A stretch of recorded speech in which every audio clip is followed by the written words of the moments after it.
வணக்கம். Welcome to my channel.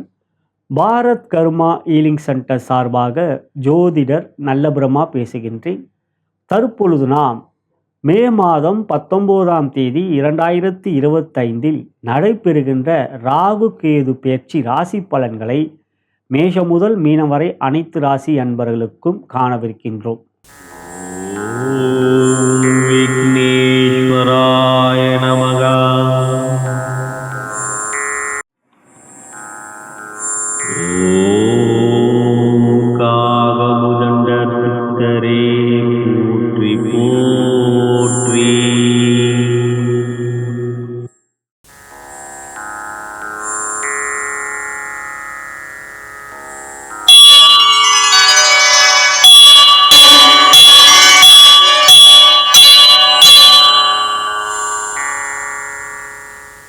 முதலாவதாக மாதா பிதாவை வணங்கி, முன்னோர்கள் மூதாதையர்கள் பித்ருக்களை வணங்கி, குலதெய்வத்தையும் வணங்கி, குருமார்கள் சித்தர்மார்களாகிய பதஞ்சலி சித்தரையும் காகபுஜண்ட சித்தரையும் கரூரார் சித்தரையும் வணங்கி, முதற்கடவுளான விநாயகப் பெருமானை வணங்கி, வாக்தேவி, நாவுக்கரசி, அறிவுக்கரசி, சரஸ்வதி தேவி தாழ் பணிந்து பாதம் பணிந்து மே மாதம் 19ஆம் தேதி 2025 நடைபெறுகின்ற ராகு கேது பெயர்ச்சி ராசி பலனில் அனைத்து ராசி மேஷம் முதல் மீனம் வரை அனைத்து ராசி என்பவர்களுக்கும் சகல விதமான மேன்மைகள், நன்மைகள், வெற்றிகள், சந்தோஷம் மற்றும் யோகத்தையும் அருள்பாவிக்குமாறு மனதார பிரார்த்தனை செய்து பலன்களை ஆரம்பிக்கின்றேன்.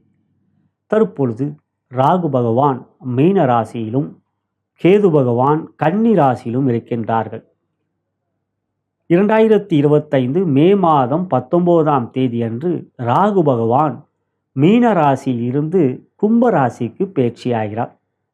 கேது பகவான் அதே நாள் மே மாதம் 19ஆம் தேதி 2025 கன்னி ராசியிலிருந்து சிம்ம ராசிக்கு பயிற்சியாகிறார். ராகு கேது எப்பொழுதும் நேருக்கு நேராக சமசப்தமாக இருக்கக்கூடியவர்கள்.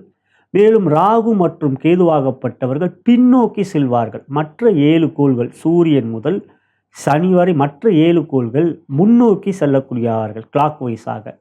ஆனால் ராகு கேது எப்பொழுதும் ஆன்டி கிளாக் வைஸாக வக்ரகதியில் பின்னோக்கி செல்லக்கூடியவர்கள்.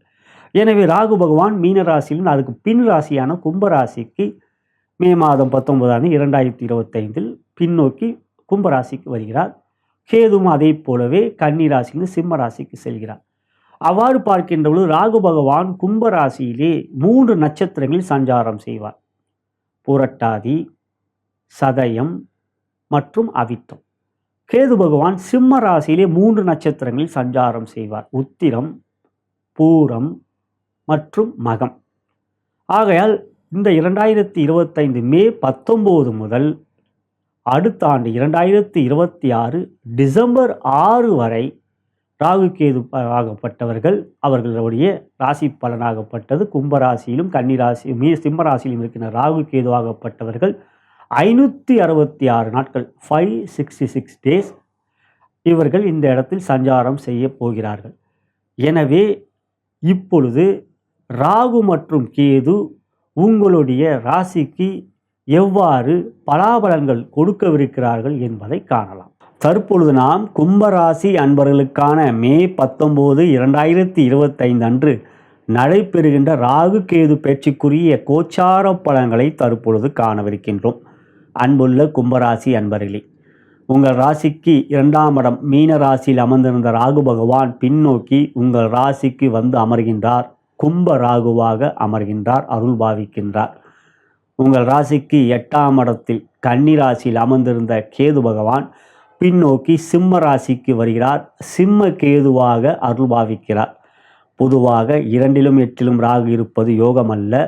ராசியிலும் 7ஆம் இடத்திலும் ராகு அமர்வது யோகமல்ல. சர்ப்ப தோஷத்தை தரக்கூடியவர்கள். ஜாதக ரீதியாகவும் அவ்வாறே.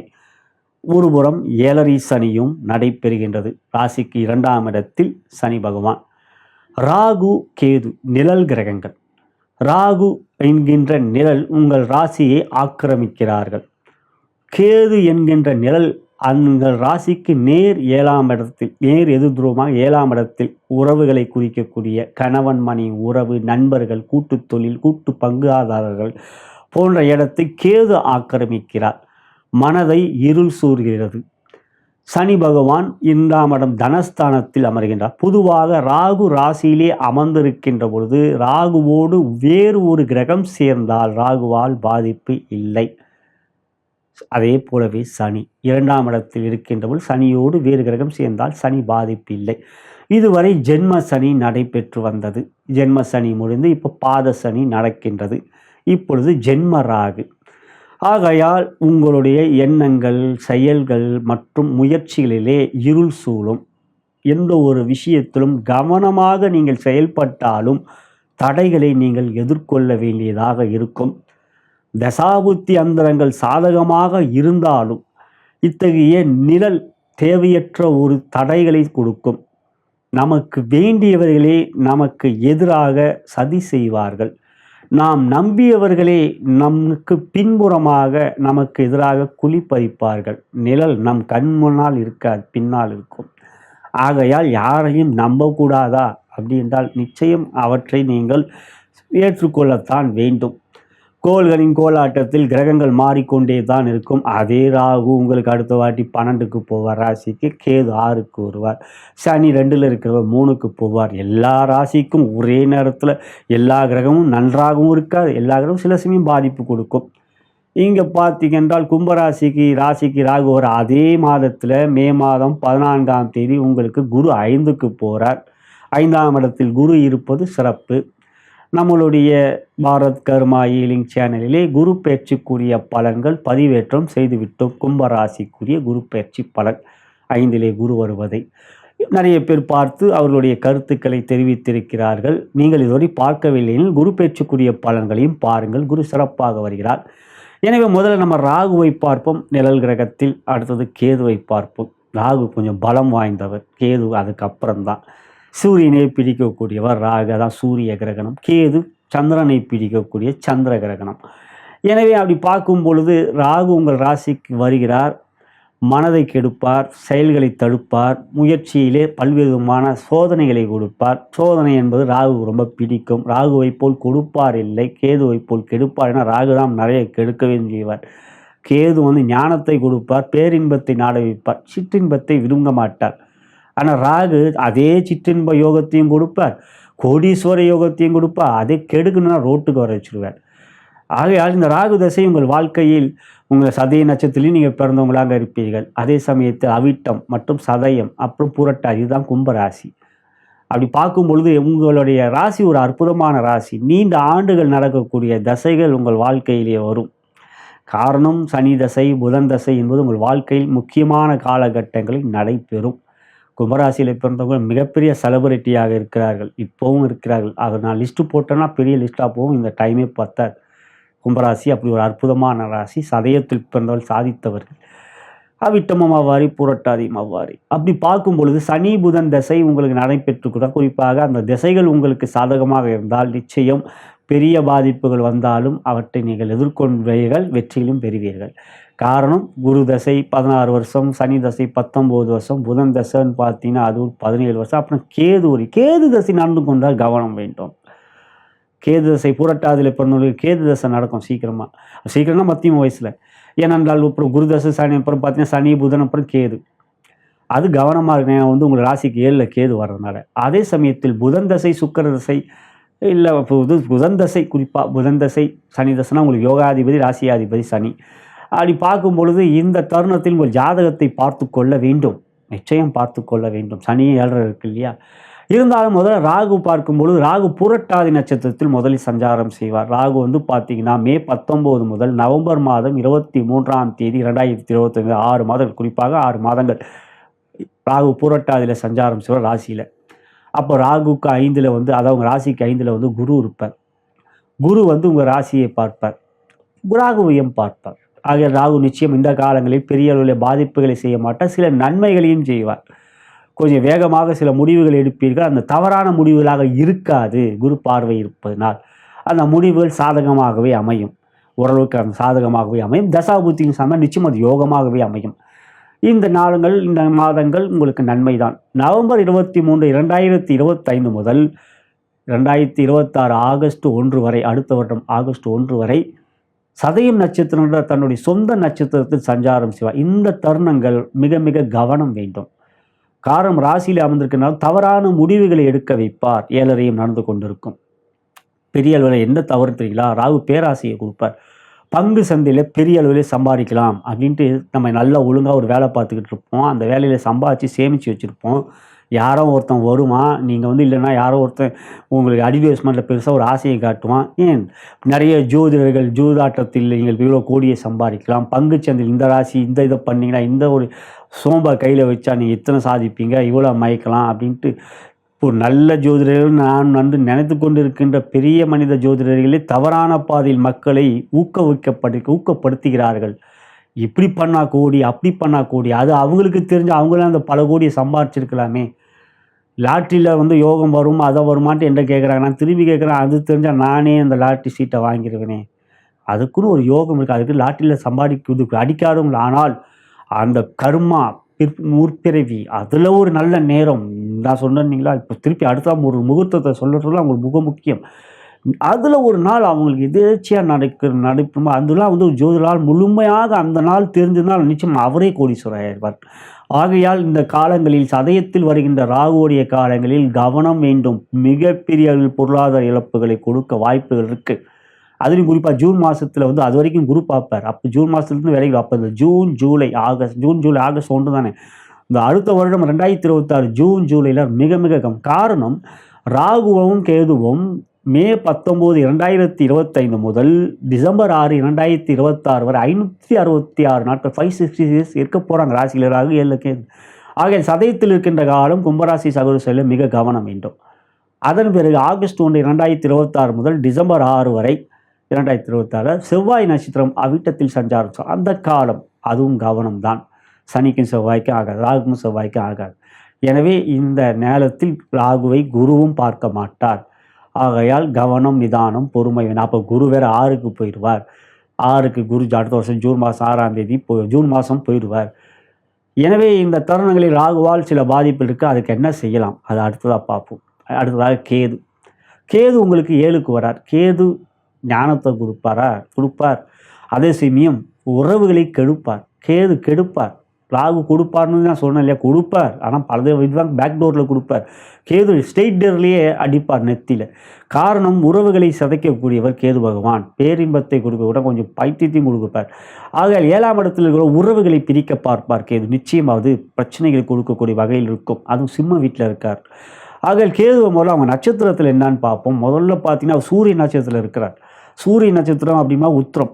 அந்த உத்திர நட்சத்திரம் 1ஆம் பாதத்தில் எது வரைக்கும் சொன்னால் மே 19, 2025 முதல் ஜூலை 21, 2025 வரை உத்திரம் சூரிய நட்சத்திரம். மிக மிக கவனம் வேண்டும். உறவுகளை சிதைக்கக்கூடிய காலம், நண்பர்களை பிரிக்கக்கூடிய காலம், நண்பர்கள் துரோகம் செய்யக்கூடிய காலம்.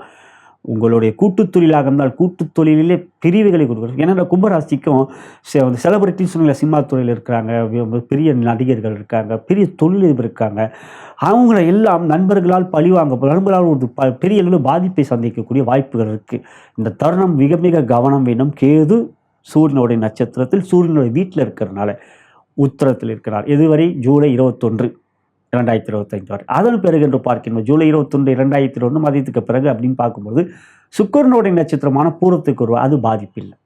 அப்படி பார்த்தீங்கன்னா நவம்பர், அதாவது ஜூலை 21 முதல் ஜூலை 21, 2025 முதல் அடுத்த ஆண்டு 2026 மார்ச் 31 வரை கேது சுக்கிரனுடைய நட்சத்திரமான பூரத்தில் இருப்பார். அது உங்களுக்கு பாதிக்காது. சுக்கிரன் யோகாதிபதி, அதாவது கேந்திர கோணங்களுக்கு அதிபதி, 4க்கும் மற்றும் 9க்கும் அதிபதியான சுக்கிரன். உங்கள் ராசிக்கு சுக்கிரன் எப்பொழுதும் யோகத்தையே செய்வார். பொதுவாக கோச்சார ரீதியாக சுக்கிரன் 3 இடம் மட்டும்தான் கெடுதலை செய்வார். 6ஆம் இடம், 7ஆம் இடம் மற்றும் 10ஆம் இடம். உங்கள் ராசிக்கு 6ஆம் இடம் பார்த்தீங்கன்னா அது இந்த கடகம், சிம்மத்துக்கு பகை, அது சுக்கிரனுக்கு பகை. அதே மாதிரி உங்கள் ராசிக்கு 7ஆம் இடம்னா அது சூரியனுடைய வீடு, பகை. அதே போல் உங்கள் ராசிக்கு 10ஆம் இடம்னா அது விருச்சகம், சுக்கிரனுக்கு பிடிக்காது அது. ஆகையால் தான் அந்த 3 இடங்களில் தவிர மீதி இடங்களிலெல்லாம் சுக்கிரன் யோகத்தை செய்வார். அப்போது சேதுக்கு நட்சத்திரம் கொடுத்த சுக்கிரன் யோகமாக இருப்பனா நல்லதே நடக்கும். ஆகையால் பாதிக்காது. அதன் பிறகு என்று பார்க்கின்ற போது மார்ச் 31, 2026 முதல் கேது மகத்தில் சஞ்சாரம் செய்வார். மகம் அவருடைய சொந்த நட்சத்திரம், அது பாதிக்கும். மகத்தின் அதிதேவதா பித்ருக்கள். அப்படி பார்க்கும்பொழுது மகத்தில் அவர் சஞ்சாரம் செய்வார். மார்ச் 31, 2026 முதல் டிசம்பர் 6 இந்த காலம் குடும்பத்தில் பிரச்சனைகளை கொடுப்பார், தொழிலில் பிரச்சனையை கொடுப்பார், எல்லாவற்றிலும் மனக்குழப்பத்தை கொடுப்பார், இருக்கிற இடத்த விட்டு போகலாமான்ற அளவுக்கு ஒரு சிந்தனையை கொடுப்பார். 2ல் வேற குடும்பஸ்தானத்தில் சனி வேற இருப்பார். இந்த சனி இந்த காலங்களில் ஒரு வக்ரமாகவும் வருவார். இதெல்லாம் உங்களை மனசை போட்டு ஒரு அடிக்க குழப்பக்கூடிய ஒரு நிலை இருக்கும். ஆகையால் கேதுவால் பாதிப்புகளுக்கு கேதுவோடைய மகத்தில் சஞ்சாரம் செய்யணும். இப்போ வரைக்கும் பார்த்தது நம்ம என்ன, ராகு கேது கெடுப்பான், இதுதான நல்ல பிரம்மா சொல்லிக்கிட்டே இருக்கீங்க அப்படின்னு நீங்கள் கேட்கலாம். நிச்சயம் இவற்றிலிருந்து நாம் எப்படி வெளியே வரலாம்? அப்படி பார்க்கும் பொழுது நமக்கு எல்லாருக்கும் தெரியும் பிரம்ம முகூர்த்தம். பிரம்ம முகூர்த்தம் என்பது அதிகாலை ஒரு 4:30லேருந்து 6 மணி. நிச்சயம் அந்த 1.5 மணி நேரத்தில் பிரம்ம முகூர்த்தம் முழுவதும் கிடையாது. ஒரு நாளைக்கு 30 முகூர்த்தம் இருக்குது. ஒவ்வொரு முகூர்த்தமும் 48 நிமிடங்கள். அப்போ 30 முகூர்த்தம் என்று 48 நிமிடம்னா 24 மணி நேரம். அந்த 30 முகூர்த்தத்தில் ஒரு முகூர்த்தமே பித்ரு முகூர்த்தம். அந்த பித்ரு முகூர்த்தம் எவ்வளோ பேருக்கு தெரியும்னு எனக்கு தெரியாது. நீங்கள் கூகுளில் போய் சர்ச் பண்ணி பாருங்கள், முகூர்த்தான்னு சர்ச் பண்ணிங்கன்னா அதில் வரும், 30 முகூர்த்தங்களும் வரும். காலை அதிகாலை சூரிய உதயத்தின் போது ருத்ர முகூர்த்தம், அதுலேயே வராக முகூர்த்தம் அப்படின்ட்டு நிறைய முகூர்த்தம் இருக்குது. அந்த முகூர்த்தங்களில் மிக மிக அற்புத சுப முகூர்த்தமே பிரம்ம முகூர்த்தம், அது எல்லாருக்கும் தெரியும். அதுலேயும் அதிகாலை 2 மணிலேருந்து 2:48, சூரிய உதயம் 6 மணின்னா 2லேருந்து 2:48 வரைக்கும் அதிகாலை என்பது அமிர்த முகூர்த்தம். அது ரொம்ப அற்புதமான முகூர்த்தம், பிரம்ம முகூர்த்தம் மாதிரி. இந்த 2 முகூர்த்தம் தான் மிக மிக அற்புதமான முகூர்த்தம், அமிர்த முகூர்த்தம், பிரம்ம முகூர்த்தம். அந்த அதிகாலை 2 மணிலேருந்து 2:48 வர முகூர்த்தத்திலாம் மகரிஷிகள், சித்தர்கள், யோகிகள் தியானம் பெரிய அளவில் முக்கியமான தியானத்தெல்லாம் பண்ணுவாங்க. ஏன்னா அதிகாலை அந்த 2 மணிலேயே தெரிகிறது தான் விடிவெள்ளி. சுக்கரன் காணத்தில் தென்கிழக்கு திசையில் தெரிவார். ஆகையால் அந்த பித்ரு முகூர்த்தம் எப்போ தெரியுங்களா வரும்? சூரிய உதயம் 6 மணி என்றால் சூரிய உதயத்தில் இருந்து 2 மணி நேரம் 24 நிமிடங்கள் கழித்து வருவதே பித்ரு முகூர்த்தம். சூரிய உதயத்தில் இருந்து 2 hours 24 minutesக்கு அப்புறம் வருகின்ற முகூர்த்தம் தான் பித்ரு முகூர்த்தம். அந்த 2 hours 24 minutesலேருந்து 48 minutes, அதாவது உதாரணத்துக்கு சூரிய உதயம் 6 மணி என்றால் அந்த 6 மணியில் சூரிய உதயம் வரை 2 மணி நேரம் 24 நிமிடம் கழித்து வந்தால் 8:24 AM, 8:24 AMல இருந்து 48 நிமிடம்னா 8:24 AMலேருந்து 9:12 AM வரை வருதே பித்ரு முகூர்த்தம். ஆகிய உங்களுக்கு சூரிய உதயம் எல்லாருக்கும் அவங்க நாட்டில் ஏன்னா இப்போ மலேசியான்னு எடுத்தினா 7 மணி, தமிழ்நாடுன்னு எடுத்தினா சூரியன் 6 மணின்னு அப்படியே 6 மணி வராது. சில சமயம் 5:30 வருவார் சூரியன் உதயம். அதே போல் 6:30 சில சமயம் 6:45 வரைக்கும் சூரிய உதயமும், சில சமயம் 7 மணி வரைக்கும் போகும். ஆகையால் எப்போ சூரிய உதயம் ஆகுதுன்னு நீங்கள் தெரிஞ்சுக்கோங்க. அந்த தெரிஞ்சால் அதுலேருந்து 2 hours 24 minutes கழித்து அதான் பித்ரு முகூர்த்தம். அந்த பித்ரு முகூர்த்தத்தில் நீங்கள் பித்ரு வழிபாடு செய்ய வேண்டும். அப்படி பார்த்தீங்கன்னா ராகு ராசியில் இருக்கார், கேது 7ல் இருக்கார். ராகு இருக்கிற வீடு சனிக்கிழமை. ராகு பிதாமகா, தாத்தா, தந்தை வழி தாத்தா பாட்டி, தந்தை வழி தாத்தா பாட்டி ராகு. கேது மாதா மகா, தாய் வழி தாத்தா பாட்டி. எனவே சனிக்கிழமை அன்று நீங்கள் பித்ரு வழிபாடு தந்தை வழிக்கு செய்யணும். அப்படி பார்த்தீங்கன்றால் நீங்கள் உங்களுடைய தாத்தா பாட்டி இருக்காங்கன்னா சனிக்கிழமையில் பித்ரு முகூர்த்தத்தில் நான் சொன்ன மாதிரி சூரிய உதயத்திலேருந்து சன்ரைஸ்லேருந்து 2 hours 24 minutes கழித்து அந்த 48 minutesல அந்த 48 நிமிடங்களில் உங்கள் தாத்தா பாட்டியிடம் பேசுங்க. அட்லீஸ்ட் வாட்ஸ்அப்பில் சேட் பண்ணுங்கள், தாத்தா எப்படி இருக்க தாத்தா, பாட்டி எப்படி இருக்க பாட்டின்ட்டு. இல்லை அவங்கள முடிஞ்சால் பாருங்கள், மாதத்தில் ஒரு மாதிரி. இல்லை அயல்நாட்டில் இருக்கீங்க, தாத்தா பாட்டி இங்கே இருக்காங்க, இல்லை கிராமத்தில் இருக்காங்கன்னா நீங்கள் பேசுங்க. அப்படி அவங்க தெய்வத்துரு அப்படின்னால் அவங்க தெய்வமாகிட்டாங்கன்னா நீங்கள் அந்த நேரத்தில் அவங்க நினைங்க. சனிக்கிழமையில் தந்தை வழி. அதே போல் கேதுக்குன்னு பார்த்தீங்கன்னா சூரியனோட வீட்டில் இருக்கனால நீங்கள் ஞாயிற்றுக்கிழமையிலே தாய் வழி தாத்தா பாட்டி இருக்காங்கன்னா அவங்கள்ட்ட பேசுங்க. அல்லது அவங்க தெய்வமாயிட்டாங்கன்னா அவங்கள நினைங்க. இந்த 2ஐயும் செய்து வாருங்கள் கும்பராசி சகோதர சகோதரி. நிச்சயம் ராகு கேது இது நம்மளால் தந்தை வழி பித்ருக்கள் வழிபாடு செய்தீர்கள் என்றால் இந்த மாதிரி நான் சொன்னதை நீங்கள் இதெல்லாம் நுட்பம் யாரும் அவ்வளோ சொல்ல மாட்டாங்க.